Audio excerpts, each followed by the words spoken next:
এক বছরে সবচেয়ে বেশি আন্তর্জাতিক ম্যাচ খেলার রেকর্ড গড়েছেন পাকিস্তানের টি-20 অধিনায়ক সালমান আলী আগা। চলমান ত্রিদেশীয় সিরিজে জিম্বাবুয়ের বিপক্ষে পাকিস্তানের সর্বশেষ টি-20 মাঠে নেমে এই রেকর্ড গড়েছেন এই পাক তারকা ক্রিকেটার। এই বছর এখন পর্যন্ত 54টি আন্তর্জাতিক ম্যাচ খেলেছে পাকিস্তান ক্রিকেট দল। সালমানের বাদ যায়নি একটি ম্যাচেও, তাতেই তিনি বনে গেছেন এক বছরের সবচেয়ে বেশি আন্তর্জাতিক ম্যাচ খেলা একজন ক্রিকেটার, যে সংখ্যা বছর শেষ হতে হতে আরো বৃদ্ধি পাবে।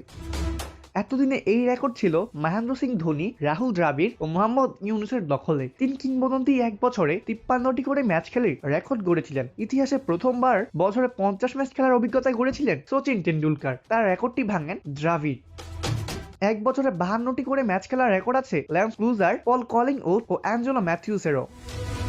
এদিকে পাকিস্তান এর আগে 2013 সালে 54টি ম্যাচ খেলেছিল। বৃহস্পতিবার শ্রীলঙ্কার বিপক্ষে খেলতে নামলেই এই বছর 55 ম্যাচ খেলা হয়ে যাবে এশিয়ার পরাশক্তিদের। তাতে নিজেদের নতুন রেকর্ডে দেখা হবে পাকিস্তান ক্রিকেট দল। এক বছরে সবচেয়ে বেশি ম্যাচ খেলার রেকর্ড অবশ্য চিরপ্রতিদ্বন্দ্বী ভারতের দখলে। 2022 সালে কোহলিয়া খেলেছিল মোট 71টি ম্যাচ, যা ইতিহাসের সেরা। অপূর্ব দাস, প্লেভাস নিউজ।